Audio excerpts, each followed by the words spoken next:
Alors, bien-aimés dans le Seigneur, nous voici en conclusion pour cette dernière vidéo concernant cette exhortation ou cet enseignement que j'ai commencé dans la partie 1, la partie 2 et nous voici à la troisième partie.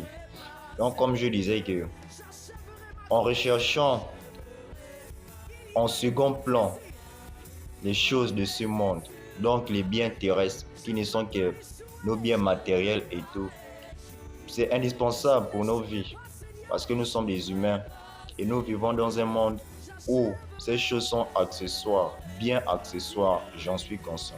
Mais comme je le disais, la moisson est grande et il y a peu d'ouvriers, car il y a beaucoup d'appelés mais peu d'ouvriers. Tu dois comprendre que, jeune frère, jeune sœur, et comme je le dis, cette vidéo n'est que pour les chrétiens, tout serviteur comme toute servante, tout fils, fille et enfant de Dieu, que tu es un élu.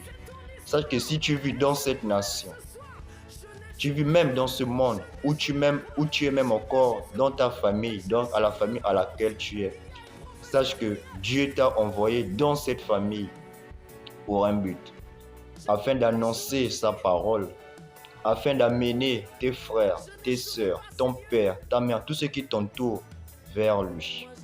Mais si tu recherches toi en tant qu'élu, premièrement, le royaume terrestre, sache que tu n'accompliras pas ta mission. Parce qu'en tant qu'élu, en tant que fils, fille de Jésus-Christ, il est de notre devoir de rechercher premièrement le royaume des cieux. Et cela attire principalement dans ton but à rechercher les biens immatériels, qui ne sont que les biens spirituels.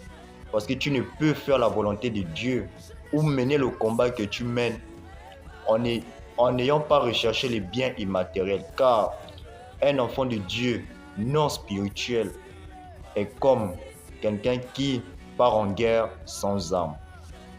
Tu vois? Et c'est ce qui fait que de nos jours, beaucoup de chrétiens vont me dire « Ah, j'ai servi Dieu il y a 5 ans, il y a 4 ans. Maintenant, je suis retombé dans le monde. » Mais parce que toi, tu allais à l'église pour une fille, pour un frère, ou pour chercher le travail, et tu penses que Dieu te donne des choses comme ça. Nada, nada, nada. Tu dois comprendre que si tu cherches premièrement sa volonté et que tu le sers dans la vérité, il te donnera ces choses en second plan, sans même les rechercher, sans même faire des efforts. Pourquoi? Parce que tu l'auras convaincu que tu as compris ta raison de vivre. Par rapport à ce passage ou à ce sujet, il y a tellement de choses à dire. Je t'assure que si je te partage cet enseignement, ça va au-delà.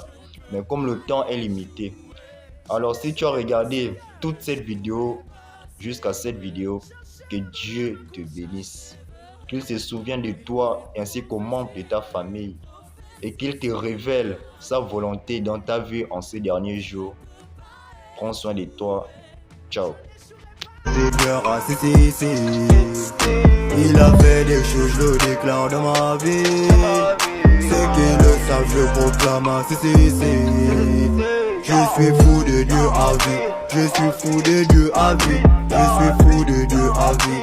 Je suis fou de Dieu à vie. Fou de Dieu à vie. Je suis fou de Dieu à vie. Je suis fou de Dieu à vie. Ouais. L'Éternel m'a appelé, normal que j'ai répondu à son appel. J'ai été oui étonné, il fait grâce à ceux qui le croyaient, qui le craignent. Casa de papel, pourquoi tu m'appelles? J'ai plus le temps, j'ai une mission à faire, de sauver les âmes de l'enfer. Il est mon bouclier, il est mon berger. Je suis fou de Jésus-Christ, ah oui, oui. Je suis fou dans le Seigneur, ah si. Il a fait des